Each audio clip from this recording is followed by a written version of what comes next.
আসসালামু আলাইকুম প্রিয় দর্শক। ইসলামের প্রথম শহীদ পরিবারের সন্তান হজরত আম্মার ইবনে ইয়াসির রাদিয়াল্লাহু তাআলার জীবনের সমস্ত উল্লেখযোগ্য ঘটনা এই একটি ভিডিওর মাধ্যমে আপনারা জানতে চলেছেন, যার জীবনের অনেক কিছুই হয়তো আগে জানা ছিল না। আম্মার রাদিয়াল্লাহু তাআলার জন্ম ও বংশ পরিচয়। হজরত আম্মার রাদিয়াল্লাহু তাআলার পিতার নাম ইয়াসির ইবনে আমির। তিনি ইয়ামেন থেকে মক্কায় এসে বসবাস শুরু করেছিলেন। পরবর্তীতে তিনি সুমাইয়া বিনতে খাইয়াত রাদিয়াল্লাহু তাআলাকে বিবাহ করেছিলেন, আর তাদের ঘরেই জন্মগ্রহণ করেছিলেন হজরত আম্মার রাদিয়াল্লাহু তাআলা। তাদের পরিবার ছিল শক্তিশালী কুরাইশ গোত্রের আশ্রিত। এর ফলে তারা ইসলাম গ্রহণ করার পর তাদের রক্ষা করার মতো শক্তিশালী কোনো গোত্রের সমর্থন ছিল না। ইসলাম গ্রহণের ঘটনা। রাসূলুল্লাহ সাল্লাল্লাহু আলাইহি ওয়াসাল্লাম নবুয়ত প্রাপ্ত হওয়ার পর প্রথমে গোপনে ইসলামের দাওয়াত দিতে থাকলেন। তখন আম্মার রাদিয়াল্লাহু তাআলাহু, তার পিতা ইয়াসির রাদিয়াল্লাহু তাআলাহু এবং তার মাতা সুমাইয়া রাদিয়াল্লাহু তাআলাহা তিনজনই ইসলাম গ্রহণ করেছিলেন। তারা ইসলামের একেবারে প্রথম দিকের মুসলমানদের অন্তর্ভুক্ত ছিলেন। পুরো পরিবার একসঙ্গে ইসলাম গ্রহণ করায় মুশরিকরা তাদের উপর ভয়াবহ নির্যাতন শুরু করেছিল। নির্মম নির্যাতনের ঘটনা। হজরত ইয়াসির রাদিয়াল্লাহু তাআলাহু এবং তার পরিবার ইসলাম গ্রহণ করায় তাদেরকে মক্কার উত্তপ্ত মরুভূমিতে টেনে নিয়ে যাওয়া হতো। এরপর লোহার বর্ম পরিয়ে তাদেরকে রোদের মধ্যে দাঁড় করিয়ে রাখা হতো। ক্ষুধা, তৃষ্ণা ও শারীরিক নির্যাতনের ফলে তাদের শরীর দুর্বল করে ফেলা হতো। রাসূলুল্লাহ সাল্লাল্লাহু আলাইহি ওয়াসাল্লাম যখন তাদের এই অবস্থা দেখতেন, তখন তিনি তাদের সান্ত্বনা দিয়ে বলতেন, হে ইয়াসিরের পরিবার, তোমরা ধৈর্য ধারণ করো, নিশ্চয়ই তোমাদের প্রতিশ্রুত ঠিকানা জান্নাত। নবীজির এই বাক্য ইসলামের ইতিহাসে ধৈর্য এবং ত্যাগের অমর দৃষ্টান্ত হয়ে আছে। ইসলামের প্রথম শহীদের ঘটনা। একদিন ইসলামের দুশমন আবু জাহেল হজরত আম্মার রাদিয়াল্লাহু তাআলার মা হজরত সুমাইয়া রাদিয়াল্লাহু তাআলাকে ইসলাম ত্যাগ করতে বলল, কিন্তু তিনি এতে রাজি হলেন না। আবু জাহেল যখন তাকে ইসলাম ত্যাগ করতে ব্যর্থ হলো, তখন সে বর্শা দিয়ে ইয়াসির রাদিয়াল্লাহু তাআলার মা সুমাইয়াকে আঘাত করল, আর এতে সুমাইয়া রাদিয়াল্লাহু তাআলা শাহাদাত বরণ করলেন। তিনি ইসলামের ইতিহাসে প্রথম শহীদ হওয়ার মর্যাদা লাভ করেছিলেন। এর কিছুদিন পর আম্মার রাদিয়াল্লাহু তাআলার পিতা হজরত ইয়াসির রাদিয়াল্লাহু তাআলাহু কুরাইশদের নির্যাতনের কারণে শাহাদাত বরণ করেছিলেন। এভাবে হজরত আম্মার রাদিয়াল্লাহু তাআলাহু নিজের চোখের সামনে তার মা বাবাকে আল্লাহর পথে শহীদ হতে দেখেছিলেন। নির্মম জুলুমের ঘটনা। দিন দিন মক্কার কুরাইশদের নির্যাতন মুসলমানদের উপর আরও বাড়তে থাকল। নির্যাতন এতটাই ভয়াবহ হয়ে ওঠে যে এক পর্যায়ে আম্মার রাদিয়াল্লাহু তাআলাহুকে প্রাণ বাঁচানোর জন্য তার মুখে মুশরিকদের মন মতো কিছু বলার জন্য বাধ্য করা হয়। কিন্তু হজরত আম্মার রাদিয়াল্লাহু তাআলার অন্তর ছিল ঈমানে পরিপূর্ণ। এরপর আম্মার রাদিয়াল্লাহু তাআলাহু কান্নাকাটি করতে করতে রাসূলুল্লাহ সাল্লাল্লাহু আলাইহি ওয়াসাল্লামের কাছে আসলেন এবং বললেন যে তাকে জুলুম করে অনেক কিছু বলতে বাধ্য করা হয়েছে। তখন রাসূলুল্লাহ সাল্লাল্লাহু আলাইহি ওয়াসাল্লাম আম্মার রাদিয়াল্লাহু তাআলাহুকে জিজ্ঞাসা করলেন, তোমার অন্তর কেমন ছিল? তিনি উত্তর দিলেন, আমার অন্তর ঈমানে পরিপূর্ণ ছিল। তখন রাসূলুল্লাহ সাল্লাল্লাহু আলাইহি ওয়াসাল্লাম বললেন, যদি তারা আবার এমন করে তাহলে প্রাণ বাঁচানোর জন্য আবারও একইভাবে বলো। এর প্রেক্ষাপটে আল্লাহ তাআলা পবিত্র কোরআনের আয়াত নাজিল করে দিয়ে বলেন, যে ব্যক্তি ঈমান আনার পর আল্লাহকে অস্বীকার করে তবে সে ব্যক্তি নয় যাকে বাধ্য করা হয়েছে, অথচ তার অন্তর ঈমানে প্রশান্ত। এই আয়াত মুসলমানদের জন্য একটি গুরুত্বপূর্ণ বিধান প্রতিষ্ঠা করে যে প্রাণনাশের আশঙ্কায় জোরপূর্বক মুখে কুফরি কথা বললেও যদি অন্তরে ঈমান অটল থাকে তাহলে সে ঈমানচ্যুত হবে না। অর্থাৎ কারোর যদি জোরপূর্বক মুখ থেকে কুফরি কথা উচ্চারণ করানো হয় আর যদি তার জীবন হারানোর ভয় থাকে তাহলে সেটা বললেও সে ঈমান হারা হবে না। মদিনায় হিজরতের ঘটনা। এরপর যখন মুসলমানদের উপর নির্যাতন অত্যাধিক বেড়ে গেল, তখন আল্লাহ তাআলার নির্দেশে রাসূলুল্লাহ সাল্লাল্লাহু আলাইহি ওয়াসাল্লাম এবং মুসলমানরা মক্কা থেকে মদিনাতে হিজরত করেছিলেন। তখন আম্মার রাদিয়াল্লাহু তাআলাহু মুসলমানদের সঙ্গে মদিনায় হিজরত করেছিলেন। মদিনাতে গিয়ে তিনি ইসলামী সমাজ গঠনে গুরুত্বপূর্ণ ভূমিকা পালন করেছিলেন এবং তিনি নবীজির অত্যন্ত ঘনিষ্ঠ সাহাবীদের একজন হয়ে উঠেছিলেন। মসজিদে নববী নির্মাণের ঘটনা। মদিনায় পৌঁছানোর পর রাসূলুল্লাহ সাল্লাল্লাহু আলাইহি ওয়াসাল্লাম যখন মসজিদে নববী নির্মাণ শুরু করলেন, তখন হযরত আম্মার রাদিয়াল্লাহু তাআলাহু নিজের কাঁধে ইট এবং পাথর বহন করতেন। অন্যরা যখন একটি ইট বহন করত, তখন তিনি কখনো কখনো 2টি ইটও বহন করতেন।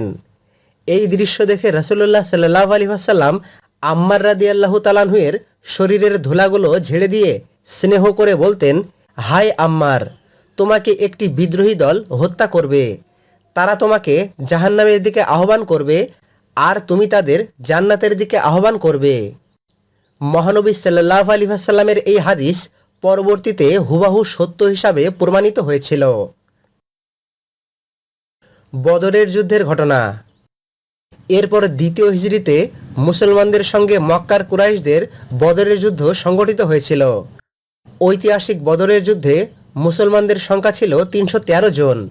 অন্যদিকে মুশরিক বাহিনীতে সংখ্যা ছিল প্রায় 1000।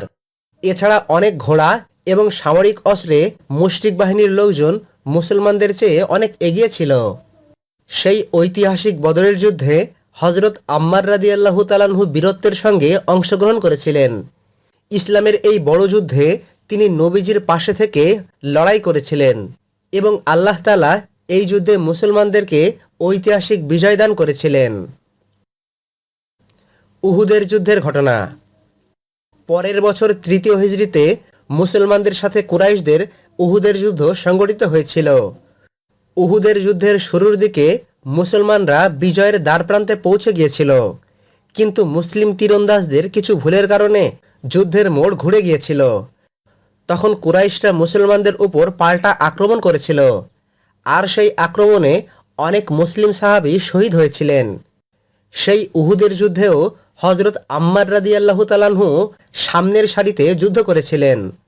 মুসলমানদের কঠিন পরিস্থিতিতেও তিনি রাসূলুল্লাহ সাল্লাল্লাহু আলাইহি ওয়াসাল্লামের পাশে অটল ছিলেন। খন্দকের যুদ্ধের ঘটনা। এরপর খন্দকের যুদ্ধে মুসলমানরা গর্ত খনন করার কাজ করেছিলেন, যাতে মুশরিক বাহিনীর লোকজন সেই গর্ত অতিক্রম করে এপাশে আসতে না পারে। খন্দকের যুদ্ধে আম্মার রাদিয়াল্লাহু তাআলাহু পরিখা খননের কাজে গুরুত্বপূর্ণ ভূমিকা পালন করেছিলেন। তিনি ক্ষুধা, ক্লান্তি ও কঠোর পরিশ্রম সহ্য করে অন্য সাহাবীদের সঙ্গে দিনরাত কাজ করেছিলেন। এই সময়ও রাসূলুল্লাহ সাল্লাল্লাহু আলাইহি ওয়াসাল্লাম হযরত আম্মার রাদিয়াল্লাহু তাআলাহুকে সাহস এবং ভালোবাসা দিয়ে উৎসাহিত করতেন। খাইবার, হুনায়ন এবং অন্যান্য যুদ্ধের ঘটনা। হযরত আম্মার রাদিয়াল্লাহু তাআলাহু খাইবার, হুনায়ন, তাবুক সহ রাসূলুল্লাহ সাল্লাল্লাহু আলাইহি ওয়াসাল্লামের প্রায় সব গুরুত্বপূর্ণ অভিযানে অংশগ্রহণ করেছিলেন। তিনি যুদ্ধক্ষেত্রে যেমন ছিলেন সাহসী, তেমনি ইবাদত, তাকওয়া এবং জ্ঞানেও ছিলেন অগ্রগণ্য সাহাবী। নবীজির বিশেষ ভালোবাসার ঘটনা। রাসূলুল্লাহ সাল্লাল্লাহু আলাইহি ওয়াসাল্লাম হযরত আম্মার রাদিয়াল্লাহু তাআলাহুকে অত্যন্ত ভালোবাসতেন। তিনি একাধিকবার তার ঈমান, ধৈর্য এবং সত্যনিষ্ঠার প্রশংসা করেছেন। একটি হাদিসে বলা হয়েছে, হযরত আম্মার রাদিয়াল্লাহু তাআলাহুর মাথা থেকে পা পর্যন্ত ঈমানে পরিপূর্ণ। এই হাদিসটি আম্মার রাদিয়াল্লাহু তাআলাহুর ঈমানের দৃঢ়তার একটি অসাধারণ স্বীকৃতি। খলিফাদের যুগের ঘটনা। রাসূলুল্লাহ সাল্লাল্লাহু আলাইহি ওয়াসাল্লামের ইন্তেকালের পর ইসলামের প্রথম খলিফা হিসাবে খিলাফতের দায়িত্ব পেয়েছিলেন হযরত আবু বকর রাদিয়াল্লাহু তাআলাহু। তখন আম্মার রাদিয়াল্লাহু তাআলাহু আবু বকর রাদিয়াল্লাহু তাআলাহুর খেলাফতকালে রিদ্দাহ যুদ্ধ সহ বিভিন্ন গুরুত্বপূর্ণ দায়িত্ব পালন করেছিলেন। এরপর হযরত ওমর রাদিয়াল্লাহু তাআলাহুর শাসন আমলে খলিফা ওমর রাদিয়াল্লাহু তাআলাহু তাকে কুফার গভর্নর হিসাবে নিয়োগ করেছিলেন এবং ইসলামী রাষ্ট্র পরিচালনায় গুরুত্বপূর্ণ দায়িত্ব অর্পণ করেছিলেন। হযরত আম্মার রাদিয়াল্লাহু তাআলাহু বিচার, প্রশাসন এবং দাওয়াত সব ক্ষেত্রেই সততা এবং ন্যায়পরায়ণতার পরিচয় দিয়েছিলেন। আর তারপর ইসলামের তৃতীয় খলিফা উসমান রাদিয়াল্লাহু তাআলার শাসনামলেও তিনি অত্যন্ত নিষ্ঠার সঙ্গে তার দায়িত্ব পালন করেছিলেন। মুসলিম সমাজে ফিতনার ঘটনা। সময়ের সাথে সাথে মুসলিম সমাজে রাজনৈতিক মতভেদ সৃষ্টি হয়। এই সময়েও হজরত আম্মার রাদিয়াল্লাহু তাআলাহু সত্য ও ন্যায়ের পক্ষে দৃঢ় অবস্থান গ্রহণ করেছিলেন। রাসূলুল্লাহ সাল্লাল্লাহু আলাইহি ওয়াসাল্লাম ভবিষ্যদ্বাণী করেছিলেন যে বিদ্রোহী দল আম্মার রাদিয়াল্লাহু তাআলাহুকে হত্যা করবে, আর ক্রমেই সেই ঘটনা বাস্তবায়নের দিকে এগিয়ে যায়। আলী রাদিয়াল্লাহু তাআলাহুর যুগের ঘটনা। ইসলামের তৃতীয় খলিফা হজরত উসমান রাদিয়াল্লাহু তাআলাহুর শাহাদাতের পর মুসলিম সমাজে বড় রাজনৈতিক সংকট সৃষ্টি হয়েছিল। হজরত আলী রাদিয়াল্লাহু তাআলাহু ইসলামের চতুর্থ খলিফা হিসাবে নির্বাচিত হলে হজরত আম্মার রাদিয়াল্লাহু তাআলাহু তাকে সমর্থন করেছিলেন। তিনি মনে করতেন মুসলিম ঐক্য এবং শরিয়া ভিত্তিক নেতৃত্ব রক্ষা করা জরুরি। সেই সময় সাহাবীদের মধ্যে মতভেদক্রমে দুইটা দল সৃষ্টি হয়ে গিয়েছিল। হজরত মুয়াবিয়া, আয়েশা, তালহা এবং জুবাইর রাদিয়াল্লাহু তাআলাহু সহ অনেক গুরুত্বপূর্ণ সাহাবী মনে করেছিলেন যে হজরত উসমান রাদিয়াল্লাহু তাআলাহুর হত্যার দ্রুত বিচার করতে হবে। অন্যদিকে খলিফা আলী রাদিয়াল্লাহু তাআলাহু মনে করেছিলেন যে আগে মুসলিম ঐক্য রক্ষা হোক, সমাজে শান্তি ফিরে আসুক, পরিস্থিতি শান্ত হোক, তারপর উসমান রাদিয়াল্লাহু তাআলাহুর হত্যার বিচার হবে। সাহাবীদের সেই দুইটা দলই হকের উপরে ছিল, কিন্তু বিদ্রোহী এবং খারেজিদের ষড়যন্ত্রের কারণে মুসলমানদের দুই বাহিনীর মধ্যেই যুদ্ধ শুরু হয়েছিল। সিফফিনের যুদ্ধের ঘটনা। এরপর ৩৭ হিজরিতে হজরত আলী রাদিয়াল্লাহু তাআলাহুর বাহিনী এবং হজরত মুয়াবিয়া রাদিয়াল্লাহু তাআলাহুর বাহিনীর মধ্যে ঐতিহাসিক সিফফিনের যুদ্ধ সংঘটিত হয়েছিল। সেই সময় হজরত আম্মার রাদিয়াল্লাহু তাআলাহুর বয়স প্রায় ৯০ বছরের কাছাকাছি ছিল।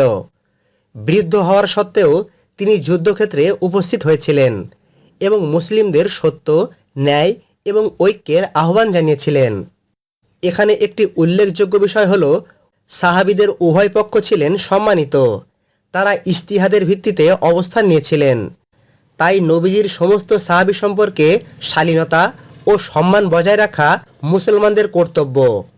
কোনো সাহাবীকে গালি দেওয়া বা অপবাদ দেওয়া আমাদের জন্য উচিত নয়, কেননা স্বয়ং আল্লাহ তাআলাই বলেছেন তিনি সাহাবীদের উপর সন্তুষ্ট। আম্মার রাদিয়াল্লাহু তাআলাহুর শাহাদাতের ঘটনা। সেই সিফফিনের যুদ্ধে আম্মার রাদিয়াল্লাহু তাআলাহু প্রথমে আহত হয়েছিলেন এবং তারপর শাহাদাত বরণ করেছিলেন। এতে রাসূলুল্লাহ সাল্লাল্লাহু আলাইহি ওয়াসাল্লামের বহু বছর আগে করা সেই ভবিষ্যদ্বাণী বাস্তবে প্রমাণিত হয়েছিল। নবীজি একদিন তাকে বলেছিলেন, হে আম্মার, তোমাকে একটি বিদ্রোহী দল হত্যা করবে। তারা তোমাকে জাহান্নামের দিকে আহ্বান করবে আর তুমি তাদেরকে জান্নাতের দিকে আহ্বান করবে। নবীজির এই হাদিসটি সহিহ বুখারী, সহিহ মুসলিম সহ একাধিক নির্ভরযোগ্য হাদিস গ্রন্থে বর্ণিত হয়েছে। আম্মার রাদিয়াল্লাহু তাআলাহুর মৃত্যুতে হজরত আলী রাদিয়াল্লাহু তাআলাহু এবং তার সঙ্গীরা গভীরভাবে শোকাহত হয়েছিলেন। তিনি ইসলামের একজন মহান সাহাবী, মুজাহিদ এবং সত্যনিষ্ঠ ব্যক্তি ছিলেন। আম্মার রাদিয়াল্লাহু তাআলাহুর মর্যাদা। হজরত আম্মার রাদিয়াল্লাহু তাআলাহুর মর্যাদা ছিল অত্যন্ত উচ্চ। তিনি ছিলেন ইসলামের প্রথম যুগের মুসলমানদের একজন। তিনি ছিলেন ইসলামের প্রথম শহীদ পরিবারের সন্তান। তিনি ছিলেন বদর, উহুদ, খন্দক সহ প্রায় সব গুরুত্বপূর্ণ যুদ্ধে অংশগ্রহণকারী সাহাবী। তিনি ছিলেন মসজিদে নববী নির্মাণে শ্রমদানকারী। তিনি ছিলেন নবী সাল্লাল্লাহু আলাইহি ওয়াসাল্লামের বিশেষভাবে প্রশংসিত একজন সাহাবী। আর তিনি ছিলেন দৃঢ় ঈমান, ধৈর্য এবং সত্যবাদিতার উজ্জ্বল দৃষ্টান্ত। আম্মার রাদিয়াল্লাহু তাআলাহুর জীবনের শ্রেষ্ঠ শিক্ষা। হজরত আম্মার রাদিয়াল্লাহু তাআলাহু নিজের চোখের সামনে তার মা সুমাইয়া রাদিয়াল্লাহু তাআলাহা এবং বাবা ইয়াসির রাদিয়াল্লাহু তাআলাহুকে আল্লাহর পথে শাহাদাত বরণ করতে দেখেছিলেন আর নিজেও ভয়াবহ নির্যাতন সহ্য করেছিলেন। তিনি রাসূলুল্লাহ সাল্লাল্লাহু আলাইহি ওয়াসাল্লামের সঙ্গে সমস্ত গুরুত্বপূর্ণ পর্যায়ে থেকেছেন এবং শেষ পর্যন্ত সত্যের পথে অবিচল থেকে শাহাদাত লাভ করেছেন। হজরত আম্মার ইবনে ইয়াসির রাদিয়াল্লাহু তাআলাহুর জীবন ঈমান, ধৈর্য, ত্যাগ এবং সত্যের পথে অবিচল থাকার এক অনন্য দৃষ্টান্ত। হজরত আম্মার রাদিয়াল্লাহু তাআলার জীবনী আমাদের শেখায়, ইমানের জন্য কষ্ট সহ্য করলে আল্লাহ তার উত্তম প্রতিদান দেন। জোরপূর্বক নির্যাতনের শিকার হলেও অন্তরে ঈমান অটুট রাখা সর্বাধিক গুরুত্বপূর্ণ। সত্য ও ন্যায়ের পথে অবিচল থাকা একজন মুমিনের বৈশিষ্ট্য। ধৈর্য ও আল্লাহর উপর ভরসা জীবনের সবচেয়ে বড় শক্তি। আল্লাহ তাআলা আমাদের সকলকে আম্মার রাদিয়াল্লাহু তাআলার জীবনী থেকে শিক্ষা নেয়ার তৌফিক দান করুন। আমিন। কোরআন সুন্নাহের রেফারেন্স সহ প্রতিনিয়ত ইসলামিক ভিডিও পেতে আমাদের চ্যানেলের সঙ্গে সংযুক্ত থাকুন। আসসালামু আলাইকুম ওয়া রাহমাতুল্লাহি ওয়া বারাকাতুহু।